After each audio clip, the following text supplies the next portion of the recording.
y con los fuertes repartirá despojos, por cuanto derramó su vida hasta la muerte y fue contado con los pecadores. ¿Veis el texto de Isaías? La profundidad que va más allá de la simple historia de la crucifixión de Cristo, va más allá porque no olvidemos, no era un reo normal y corriente, era el Hijo de Dios, el Hijo de Dios que se había entregado voluntariamente, porque Dios en su gracia, en su infinita gracia, no perdonó ni a su propio Hijo por amor de ti y de mí. ¿Puedes entender esta cosa, que hay alguien que te ama por encima de ti y de mí? Incluso, en este caso, dando a su propio Hijo. ¿Tú qué darías por amor a alguno de tus hermanos? ¿Qué darías tú? ¿Qué harías tú? ¿O qué haría yo? ¿O qué daría yo? Es una pregunta buena en esta tarde. Estamos siempre culpando a los demás de nuestras cosas y no entendemos y no comprendemos que las cosas viejas pasaron ya, que el que coge su arado tiene que mirar hacia adelante, porque si mira hacia atrás el surco se le va a desviar. ¿Cuántos surcos tenemos desviados en nuestras vidas? Él, a pesar de su humillación, Dios Padre le da parte con los grandes y con los fuertes, para que tú ante Él seas grande y seas fuerte. Se repartieron sus vestiduras, sus despojos, dice aquí, y dice también que derramó su vida. Fijaos bien, derramó su vida.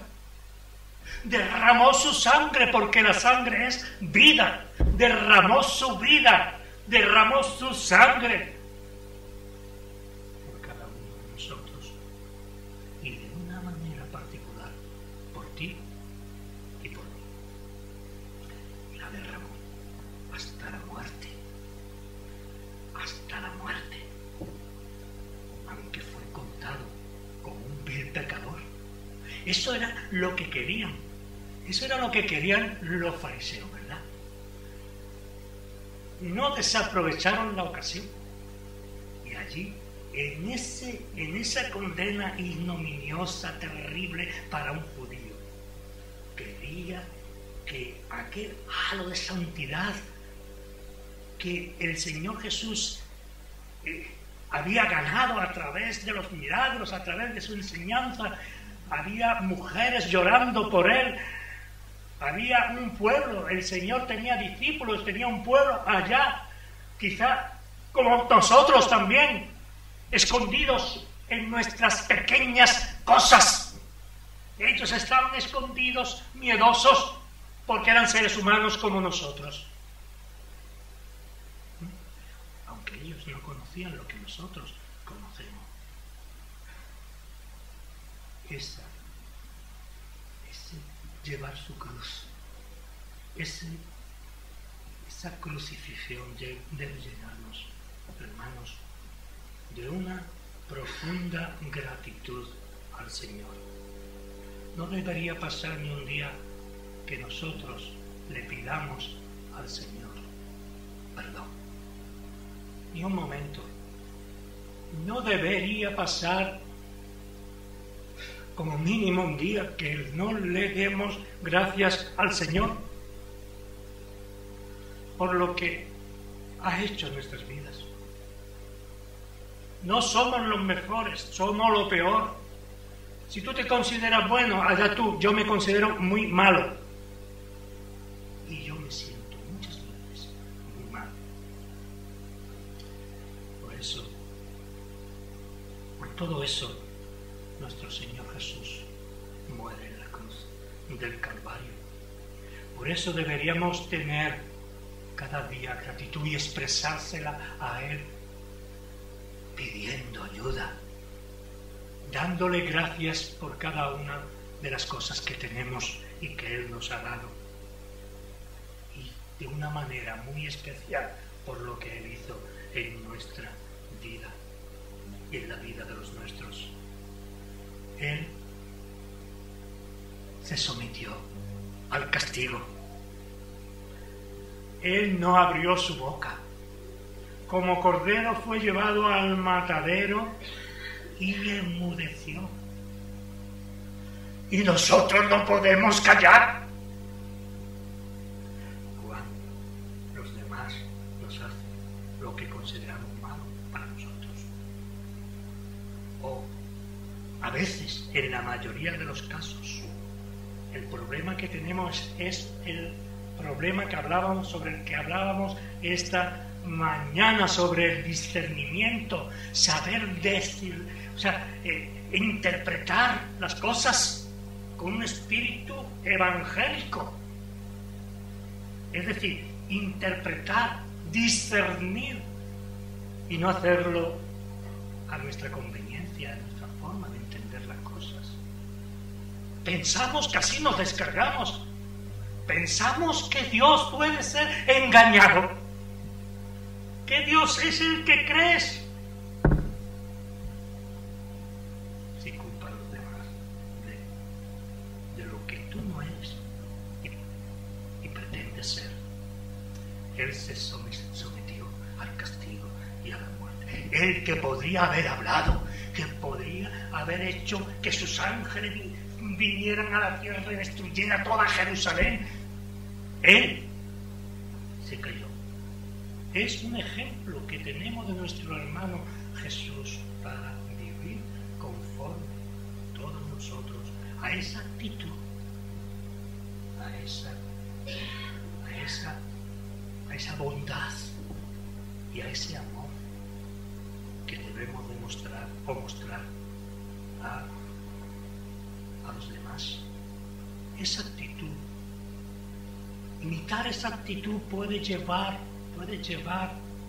a Jesucristo, puede llevar a la salvación a aquella gente, a aquellas personas que más queremos, amigos, familiares, especialmente a los más allegados a nosotros.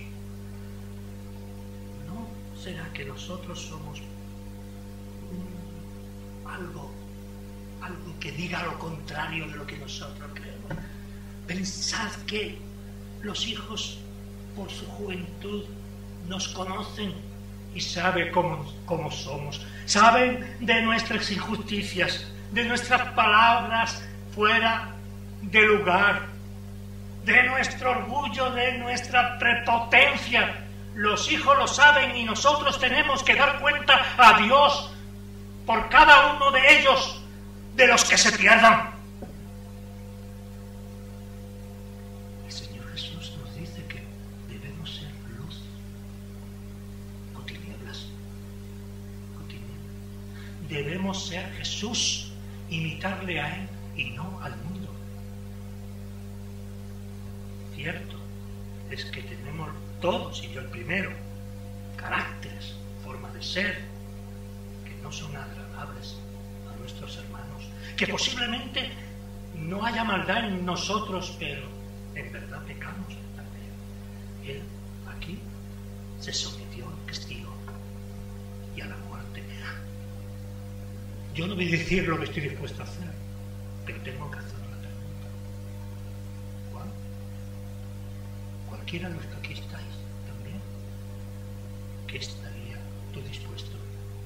¿A quién te someterías tú por amor de Cristo?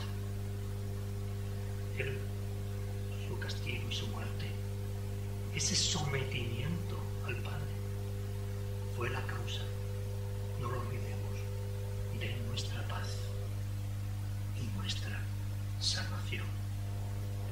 Él se sometió a todo sufrimiento, a la humillación más terrible, la divinidad humillada por ti. ¿No te parece poco eso? ¿Te parece poco? Perdón, ¿te parece poco que la propia divinidad en Jesús se humillase voluntariamente a fin de salvarte, a fin los tuyos puedan tener la oportunidad, el privilegio de escuchar la palabra de Dios a través de tu vida. Ese es el propósito. Ninguno lo cumplimos, es cierto, pero debemos intentarlo. Para eso está aquí la palabra, para ayudarnos. La oración para que el Espíritu Santo nos enseñe, nos renueve, día tras día. No es una circunstancia concreta de nuestra vida, nuestra conversión, no. Es una renovación día tras día, hasta el final de nuestro tiempo. Fue nuestro sustituto. Se puso en lugar de ti y de mí. Se puso en nuestro lugar en un acto de amor. Nadie te amará en tu vida como Jesús de Nazaret. Nadie podrá amarte porque nadie está dispuesto a hacer nada por ti. Nadie está dispuesto a hacer nada por nadie. Vivimos en una sociedad cada vez más secularizada. E incluso nosotros consideramos cosas que son anti-Dios, las consideramos normales. No nos parece mal. Y ese es Satanás, ¿verdad? Él se puso en nuestro lugar, en tu lugar, para evitar todas esas cosas.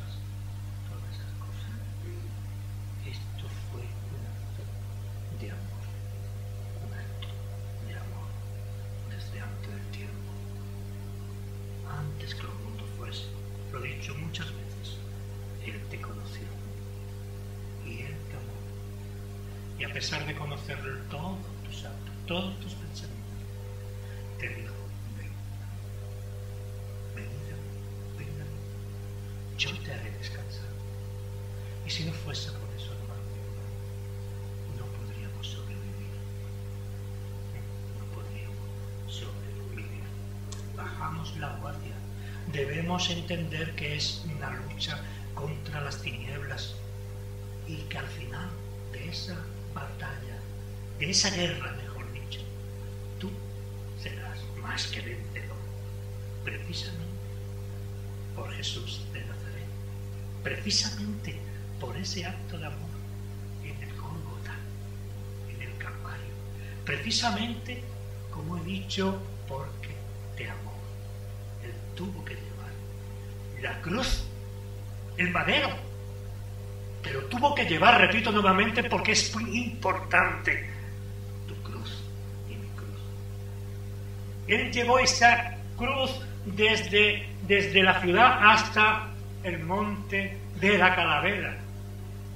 Pero está llevando, no en horas o no en días, no, está llevando tu cruz y mi cruz en toda nuestra vida y lo que nos resta en esta vida. Está llevando esa cruz.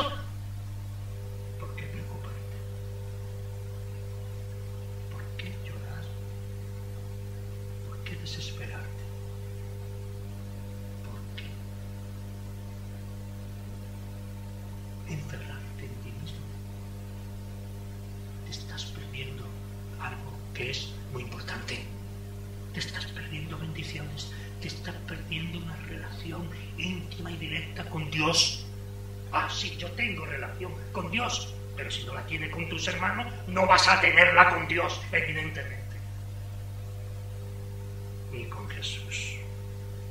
Porque cada uno de los que vemos aquí, cada uno de los que forman la Iglesia universal de Cristo, cada uno de ellos forman parte, ¿verdad?, de nuestra familia en la fe. Por eso estamos hablando más que de la historia en sí, del significado de esta pasión de nuestro Señor. Fue una gran humillación, lo hemos dicho en semanas anteriores, tenemos que repetir conceptos. Él se sometió, hemos dicho, como nuestro sustituto, pero lo que es más importante, que Él lo hizo libremente. Él lo hizo en libertad. Él se sometió al Padre. Él, después de resucitar, habla de que volverá y juntará por el poder de Dios nuestros cuerpos que serán cenizas. Se juntarán los cuerpos con esas almas. Un hermano me decía no hace mucho que no podemos concretar nuestra dimensión. Es nuestra dimensión, día, noche, semanas, meses, estaciones, pero ese es nuestro tiempo aquí en la tierra. Ya fuera en el firmamento hay otro tiempo, evidentemente. ¿Y cuál es el tiempo de Dios? Esas almas están esperando el momento de unirse.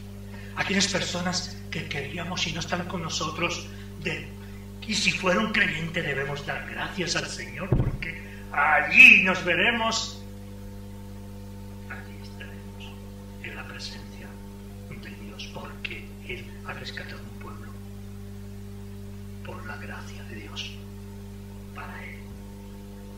Por eso todo esto, el cumplimiento de sus sufrimientos, de su vida, de su nacimiento, sufrimientos y su ministerio, su pasión y su muerte y hasta su resurrección, era el cumplimiento de la ofrenda prescrita en la ley de Moisés, que nuestro hermano Oscar ha dicho algo en esta mañana.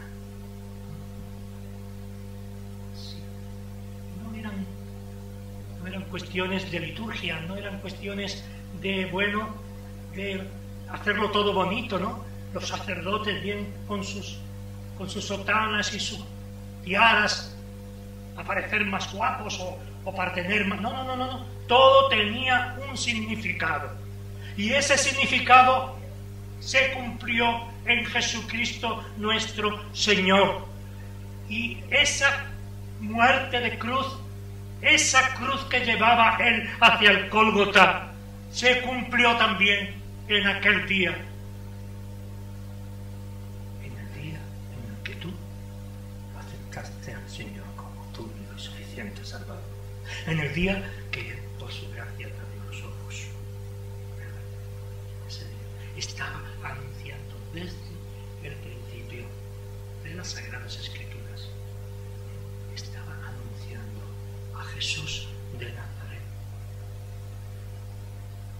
Por eso tenían miedo los fariseos.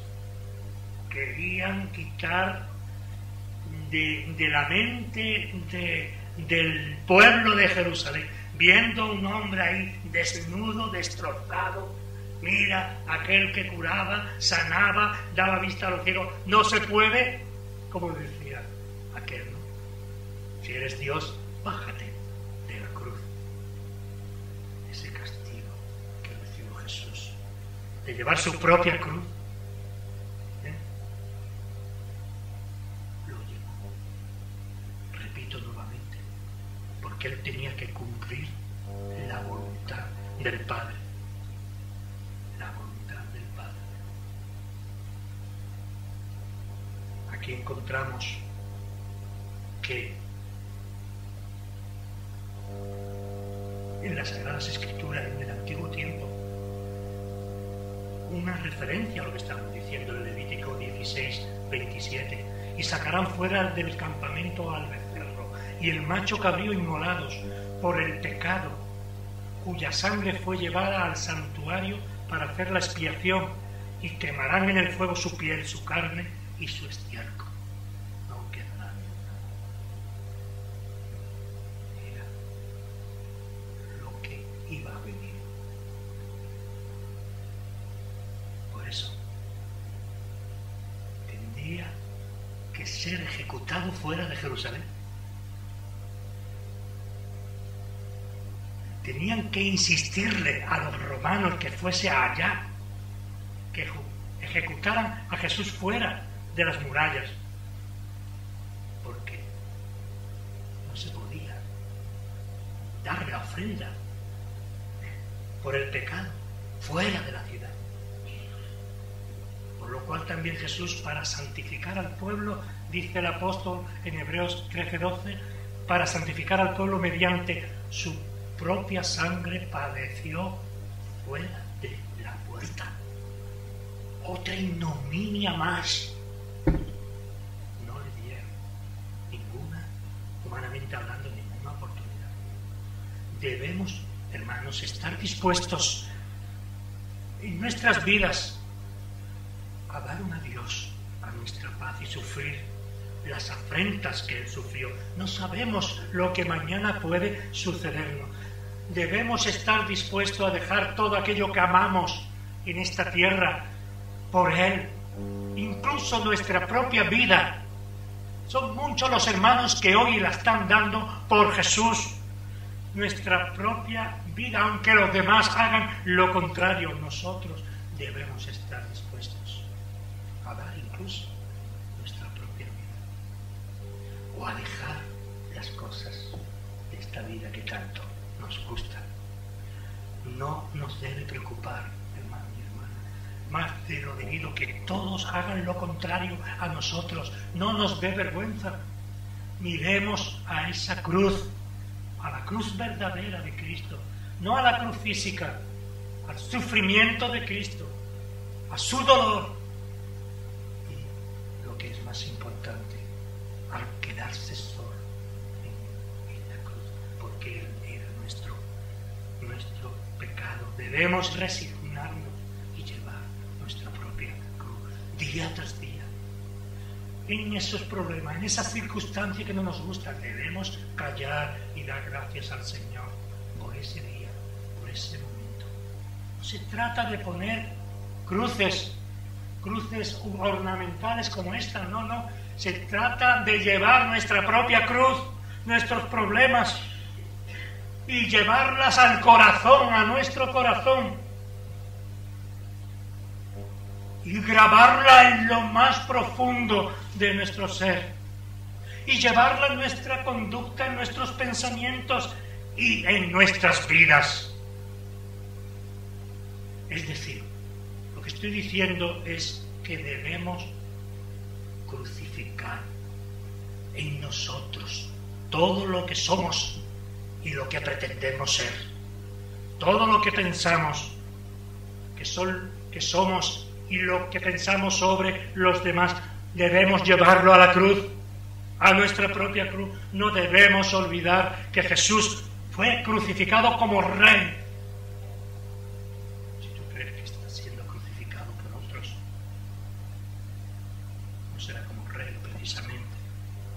Por eso la inscripción que pusieron en la cruz expresaba claramente este hecho: no solo Rey de los judíos, sino el Rey de tu vida, de mi vida, el Rey de mis pensamientos, el Rey de todo lo que obro, en contra de los sacerdotes de nuestro tiempo.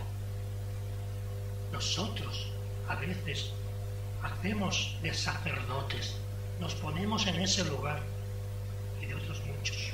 Jesús fue ejecutado a cabo como Rey de los judíos, de tu vida y de mi vida, para tu esperanza, para tu encuentro personal con Él, para comprender, si cabe, todo el amor de Dios dado a un pueblo que Él escogió especialmente para Él. Quiera el Señor ayudarnos a comprender su palabra, ayudarnos en toda esta crucifixión y muerte que seguiremos en estas semanas posteriores.